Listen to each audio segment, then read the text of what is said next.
student. Now let's start the topic of role of nouns. Okay, yes, role of noun means the function or relation of noun in a sentence or the part played by a noun in a sentence. role of noun का मतलब क्या हुआ, noun कौन सा role play करता है, कौन सा फंक्शन करता है, मतलब उस सेंटेंस में उसका क्या काम है, बेसिकली वही होता है रोल ऑफ नाउन्स. ओके, तो जनरली नाउन कौन कौन से रोल प्ले करते हैं देखते हैं. सब्जेक्ट ऑफ अ वर्ब, क्या वर्ब का सब्जेक्ट कौन प्ले करता है, नाउन प्ले कर सकता है और साथ साथ प्रोनाउन भी. ठीक है, ये नाउन एंड प्रोनाउन इनका मेन काम क्या होता है, वर्ब का सब्जेक्ट ऑब्जेक्ट. राइट, अभी हम और देखेंगे. तो व्हाट इज़ अ सब्जेक्ट हमने पढ़ा ही है और वहाँ पे हमने देखा भी हेड वर्ड. राइट, वो सब क्या थे, वो हमारे सब्जेक्ट ही तो थे. ठीक है, so if a noun functions as a subject, जब नाउन क्या करे, एक सब्जेक्ट की तरह काम करे, it is called the subject of the verb. इस तब उसको हम क्या कहेंगे, सब वर्ब का सब्जेक्ट. राइट, नाउन जब फंक्शन करे एज अ सब्जेक्ट, जब उस पर्टिकुलर नाउन के बारे में जब बात हो रही हो तो वो क्या करेगा, वो सब्जेक्ट का काम करेगा और फिर ऐसे नाउन को हम क्या कहेंगे, subject of the verb. Example देखो, the players played a match, किसने खेला मैच, प्लेयर्स ने. प्लेयर्स क्या है, हमारे नाउन है, तो ये प्लेयर्स क्या कर रहा है, ये सब्जेक्ट है ना, और ये नाउन है, तो ये क्या हुआ, subject of the verb played. ठीक है, the teacher was teaching the class, कौन पढ़ा रहा था क्लास को, टीचर पढ़ा रही थी. राइट, अब टीचर किसके बारे में बात हो रही है, टीचर के बारे में, तो सब्जेक्ट क्या हुआ, द टीचर, और टीचर तो नाउन है ही हमारा. Now camel is called the ship of desert, किसको कहते हैं ship of desert, camel. Right, तो कैमल क्या हुआ, इसी के बारे में बात हो रही है और ये है क्या, ये सब्जेक्ट ही है ना, और कैमल हमारा नाउन भी है. तो यहाँ पे आपने देखा ये सारे नाउन क्या कर रहे हैं, सब्जेक्ट का काम कर रहे हैं ना. Birds have feathers that help them to fly, birds के पास क्या होते हैं, फेदर्स होते हैं, जो किस में मदद करते हैं, उनकी उड़ने में. राइट, पंख होते हैं उनके पास. राइट, सो बर्ड्स क्या हुई, उन्हीं के बारे में तो बात हो रही है.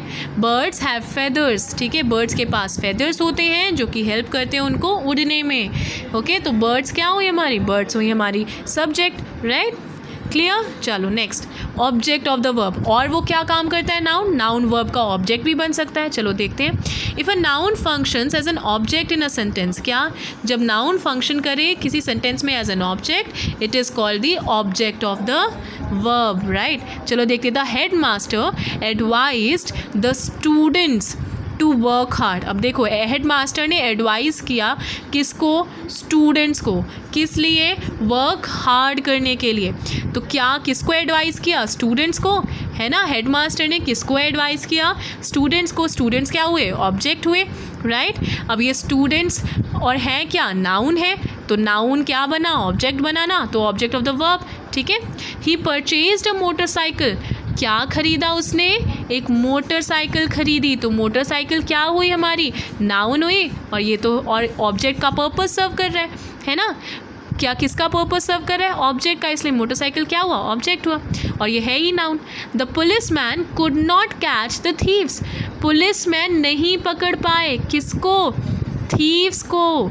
राइट, तो ये क्या हो गए, ये हो गए हमारे object. Right, the doctor advised the patient, doctor ने किसको एडवाइस किया बच्चों, पेशेंट को एडवाइस किया, तो पेशेंट क्या हुए हमारे, ऑब्जेक्ट हो गए, और पेशेंट हमारे नाउन भी हैं.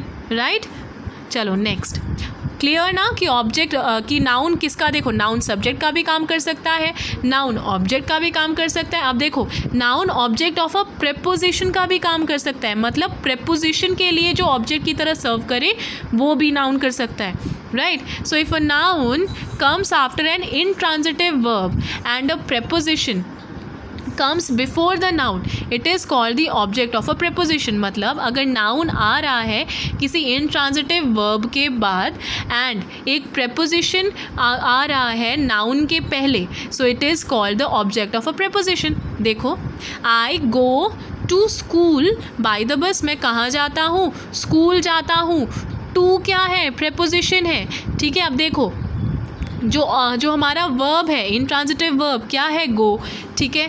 तो यहाँ पे नाउन किसके बाद आ रहा है, इंट्रांजिटिव वर्ब के बाद, स्कूल, स्कूल क्या है, नाउन, क्या इंट्रांजिटिव वर्ब के बारे में बाद आ रहा है, हाँ। और ये जो हमारा प्रेपोजिशन है टू, क्या ये पहले आ रहा है नाउन के, हाँ। देखो, and a preposition comes before the noun, noun के पहले आ रहा है ना प्रेपोजिशन, तो ये टू हो गया हमारा, तो मतलब इसका मतलब गो हो गया इंट्रांजिटिव वर्ब, टू हो गया प्रेपोजिशन, और स्कूल हो गया हमारा क्या, प्रेपोजिशनल ऑब्जेक्ट। क्लियर, समझ में आया ना।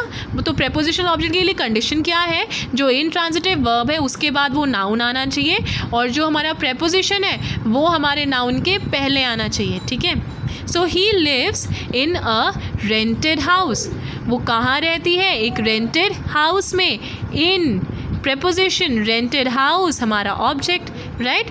The progress of the student, किसकी प्रोग्रेस, स्टूडेंट की progress, right, of preposition depends upon his hard work, किस पे डिपेंड करती है, उसके हार्ड वर्क पे, राइट। तो द स्टूडेंट भी हमारा ऑब्जेक्ट, और यहाँ पे जो हार्ड वर्क आप देख रहे हो ये क्या हुआ, ये हुआ हमारा एब्स्ट्रैक्ट, आप समझ सकते हो, right.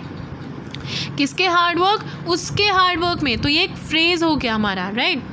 So the old man died of age, वो ओल्ड मैन अपनी एज की वजह से, मतलब अपनी सही एज पे उसकी मौत हुई। The old man died of age, of age, right. Age क्या हुआ हमारा, ऑब्जेक्ट हुआ, ऑफ हुआ हमारा वो, ठीक है, preposition. So complement of a verb, किसका कॉम्प्लीमेंट, वर्ब का कॉम्प्लीमेंट की तरह भी वो सर्व कर सकता है, ओके। तो the noun can be complement of a linking verb, noun क्या हो सकता है, कॉम्प्लीमेंट हो सकता है किसका, लिंकिंग वर्ब का, ठीक है। सो अभी देखते हैं एग्जाम्पल से समझ में आ जाएगा पूरी तरह।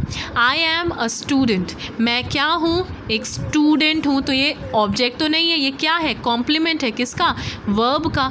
मैं हूँ क्या, मैं स्टूडेंट हूँ, राइट। तो स्टूडेंट क्या हुआ, कॉम्प्लीमेंट हुआ। He is a mechanic, he is a mechanic, वो क्या है, मकैनिक है, तो ये क्या हुआ, कॉम्प्लीमेंट हुआ, राइट। ही क्या है, मकैनिक है। आई क्या है, स्टूडेंट है। शी क्या है, डांसर है, तो ये भी क्या हुआ, कॉम्प्लीमेंट हुआ।